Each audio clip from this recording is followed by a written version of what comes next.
My parents stole my savings after I paid my brother tuition when dad died, so I cut contact one in court and watched them beg. I'm a 27-year-old guy, and for as long as I can remember, I was the responsible one in my family. The kid who didn't need reminding. The one who handled things quietly so no one else had to feel uncomfortable. If something went wrong, I fixed it. If someone needed help, I showed up. Complaining was never an option, it was treated like a personal failure. My younger brother, on the other hand, was different. He was softer, louder, and always protected.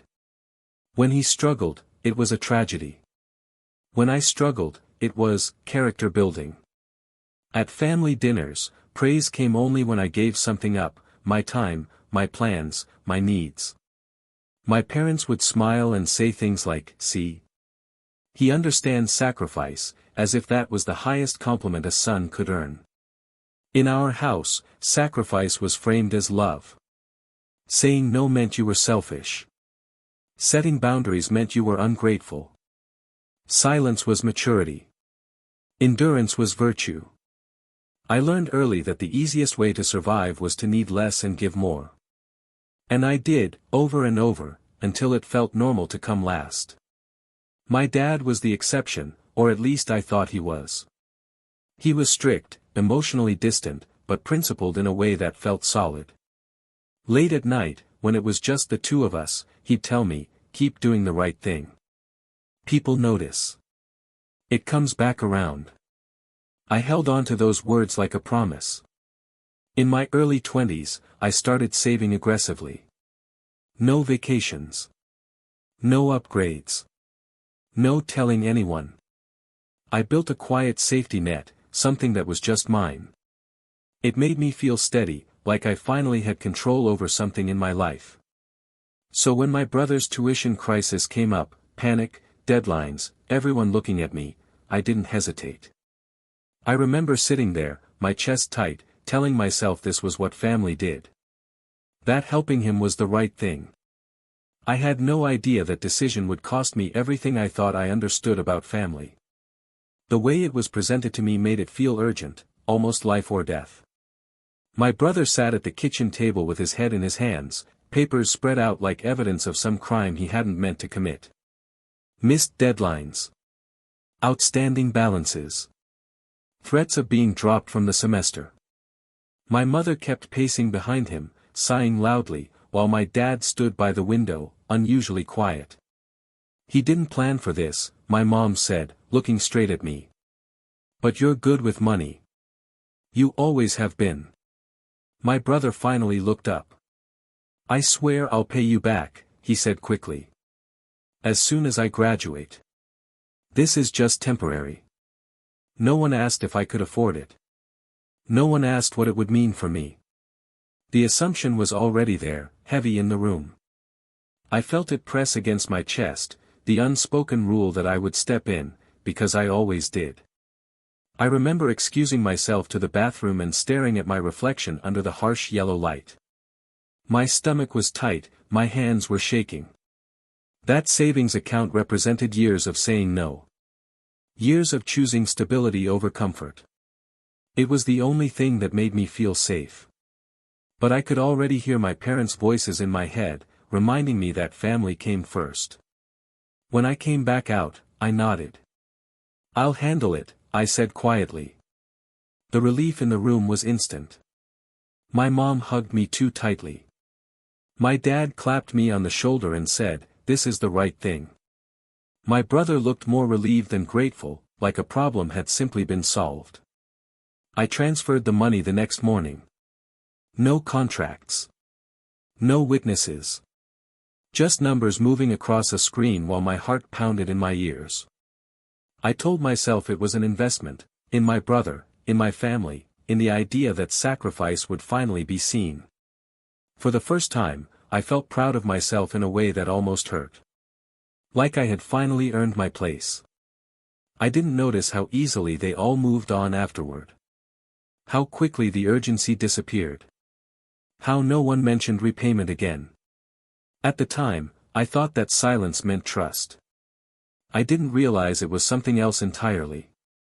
My dad died 6 months later, and nothing in our family ever settled back into place after that. One phone call in the middle of the night, my mom's voice thin and trembling, and suddenly the one person who felt like an anchor was gone. The house filled with relatives, casseroles, low voices, and forced condolences, but underneath it all was a tension I couldn't name yet. At the funeral, I stood beside my mother like a pillar, greeting people, handling logistics, answering questions no one else wanted to deal with. My brother cried openly, collapsing into arms, and everyone rushed to comfort him. People kept telling me, "You're so strong," like it was a compliment instead of an expectation. I swallowed my grief because there was no room for it. After the funeral, things shifted quietly. My mom became sharper, more controlling, constantly talking about protecting the family now that dad was gone. She started making decisions quickly, confidently, without discussion. Conversations about finances began happening in hushed tones, usually when I wasn't in the room. When I asked questions, she'd wave me off. "It's too much for you right now," she'd say. "Focus on yourself." My brother changed too. He stopped bringing up school stress, stopped mentioning money altogether.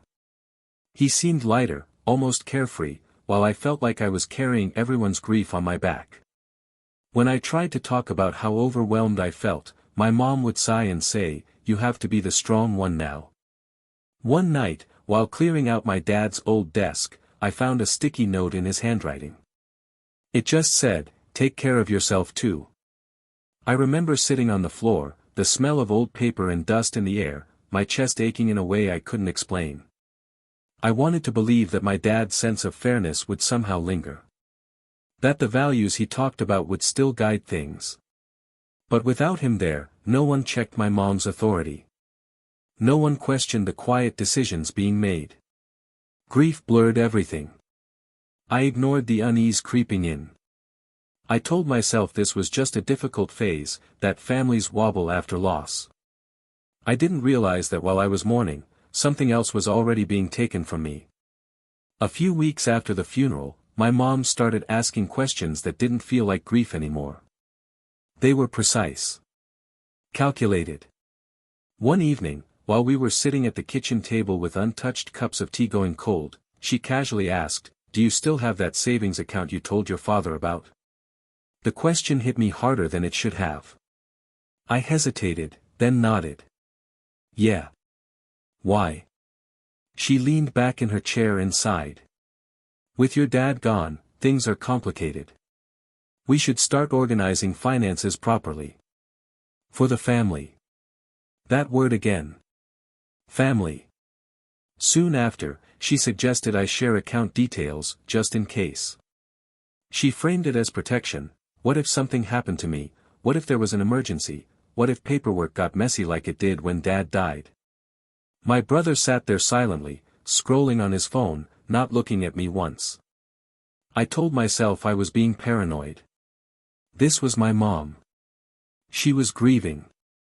She had just lost her husband. Saying no felt cruel. Saying yes felt uncomfortable, but easier. So I gave her limited access. Just enough to view things. That's what she promised. Around the same time, I noticed my brother never mentioned paying me back anymore. Not once. When I brought it up lightly, joking, almost, he laughed and said, "Relax. I'll figure it out after graduation." Like it was some distant, abstract problem. Then I checked my savings account one night before bed. The numbers looked off. Not drastically. Just enough to make my stomach tighten. I refreshed the page twice, blaming my eyes, my exhaustion, the long days. I didn't sleep that night, staring at the ceiling while the house creaked around me. The next morning, I asked my mom if she had moved anything. She looked genuinely offended. "Why would you accuse me of that?" she said sharply. "After everything I've been through?" I apologized immediately. That's what I always did. Looking back, that was the moment my instincts were screaming at me. But I pushed them down, convinced myself I was being dramatic, disrespectful, ungrateful. I thought trusting my family was the mature choice. I didn't realize I had just handed them the last thing I truly owned. I found out on a random Tuesday night, sitting alone in my childhood bedroom with the door half open and the hallway light spilling across the floor. I had logged into my bank account out of habit, the same way you check a lock before bed, not expecting anything to be wrong. At first, my brain refused to process what I was seeing. The balance was wrong. Not a few dollars missing, wrong. Devastatingly wrong. My chest went cold as I scrolled. Transaction after transaction I didn't recognize. Large transfers. Clean, deliberate amounts. My hands started shaking so badly I had to set my phone down on the bed. I remember the room feeling too quiet, like all the air had been sucked out. I pulled up the details, my heart pounding in my ears, and that's when I saw the destination account name. It wasn't my brother's. It wasn't a bill. It was labeled as a family holding account. Family. I walked straight into the living room, my vision blurry, my voice barely steady. "Mom," I said, holding up my phone. "Why is my money gone?" She didn't look surprised. "That's what still haunts me." She sighed, rubbed her temples, and said, "We were going to talk to you." My brother sat there on the couch, arms crossed, staring at the TV like this had nothing to do with him. "It's not gone," my mom continued calmly. "We just moved it. Things need to be more fair now that your father isn't here." Fair. She explained it like I was a child. That I'd already benefited enough. That my brother needed stability. That my savings had helped reset the balance between us. When I asked if she had used my money to wipe out his debts, she didn't deny it. She just said, "That's what parents do." Something in me cracked. This wasn't a misunderstanding. This wasn't a mistake. This was a decision they had made together, without me, about my life. I stood there, surrounded by people who felt entitled to my sacrifice, realizing the truth too late. I hadn't been helping my family. I had been funding my own betrayal. The moment I pushed back, everything flipped. My mom's voice hardened in a way I'd only ever heard once or twice growing up, usually when someone challenged her authority. "Why are you being so dramatic?" she asked, like I was throwing a tantrum over pocket change instead of my entire future. I told her that money was mine.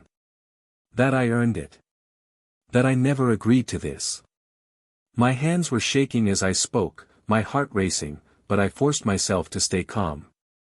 I thought if I sounded reasonable enough, she'd see it. Instead, she started crying. Big, heavy sobs. The kind that instantly made me feel like a monster. "Your father would be ashamed," she said between breaths. "All he ever wanted was for you boys to take care of each other." My brother finally spoke up then. "You're acting like we stole from you," he said, incredulous. "It's family money. You were just holding on to it." That sentence hit me harder than anything else. Just holding on to it. Like my years of discipline, the nights I stayed in, the fear I lived with, none of it mattered. They started rewriting the story in real time. My mom said I was always obsessed with money. That I never contributed emotionally. That helping my brother was my responsibility as the older one. When I brought up repayment, she scoffed. "You want to charge your own brother now?" I remember standing there, the smell of dinner still in the air, feeling like the ground had shifted under my feet. Every word out of my mouth was twisted. Every boundary I tried to set was framed as betrayal. By the end of the conversation, I was the villain. The selfish son. The ungrateful one tearing the family apart during grief. That night, I lay awake replaying everything. Wondering if I really was wrong. If I had misunderstood. If maybe this was just how families worked and I was too cold to accept it.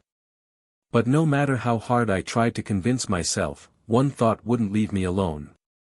If this was love, why did it feel like punishment for finally speaking up? The next morning, I told them I wanted everything documented.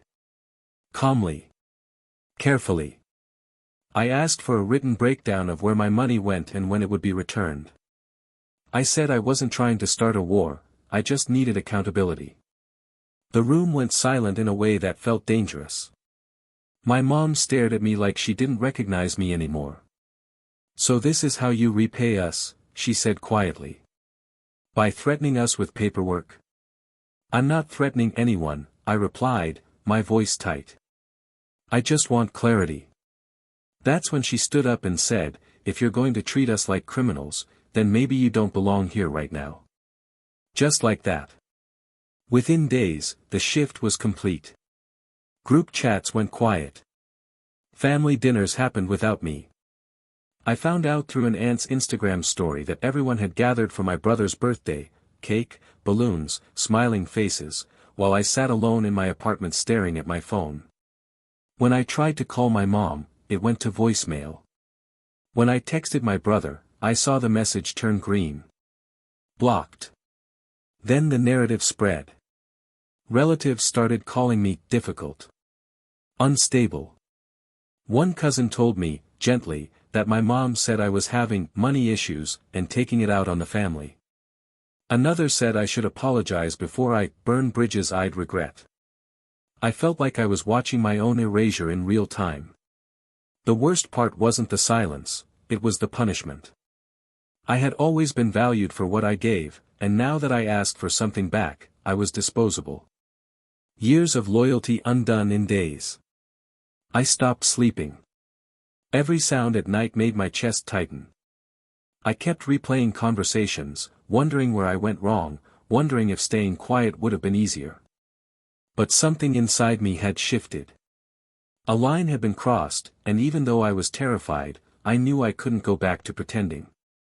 Because if this was the cost of asking for respect, I was about to find out how far they were willing to go to break me. Losing my family would have been hard enough on its own, but losing my savings at the same time pushed me into a place I never thought I'd reach. The money I'd built as a safety net was gone, and suddenly every small expense felt like a threat. Groceries became calculations. Bills sat unopened on my desk because I was afraid of what they'd say. I remember standing in line at a pharmacy, counting coins in my hand, feeling heat crawl up my neck as the cashier waited. I had done everything right my whole life, and yet there I was, broke and ashamed, while my brother posted photos from nights out and weekend trips like nothing had happened. Sleep stopped coming. When it did, it was shallow and restless. I'd wake up with my heart racing, replaying my mom's voice telling me I was selfish, my brother's smirk when he said it was family money. The apartment felt too quiet, the walls closing in. Even the hum of the refrigerator started to irritate me because it reminded me I was alone. What hurt the most was the way the story had spread. Extended family stopped reaching out. Invitations disappeared. One aunt messaged me to check in, then subtly suggested I should apologize for causing stress. No one asked how I was surviving. No one asked if the rumors were true. I tried to keep functioning, showing up to work, answering emails, but my focus was gone. Some days I just sit in my car after work, hands on the steering wheel, staring straight ahead because I didn't have the energy to go inside. One night, I broke down on my kitchen floor, back against the cabinets, lights off. I cried until my chest hurt, until my face felt numb. Not just over the money, but over the realization that my value to my family had always been conditional. That was the lowest point. No savings. No family. No one coming to fix it. And for the first time, a terrifying thought crossed my mind. If I didn't fight for myself now, no one ever would. The idea of taking my own parents to court made me feel sick at first. Even thinking the words felt taboo, like I was crossing some invisible line you're never supposed to cross. For weeks, I tried to convince myself to let it go, to move on, to be the bigger person. But every time I checked my bank balance or replayed my mom's words in my head, the anger came rushing back. One night, after another sleepless stretch, I sat at my kitchen table with my laptop open and typed, "financial fraud family member," into the search bar. My hands were shaking. It felt dramatic. Disloyal. Necessary. I booked a consultation with a lawyer and almost cancelled it 3 times. Sitting in that office, surrounded by beige walls and the faint smell of coffee, I felt embarrassed explaining everything out loud. Like maybe once it was spoken, it would sound small or petty. It didn't. The lawyer went quiet as I showed him bank statements, transfer records, timestamps.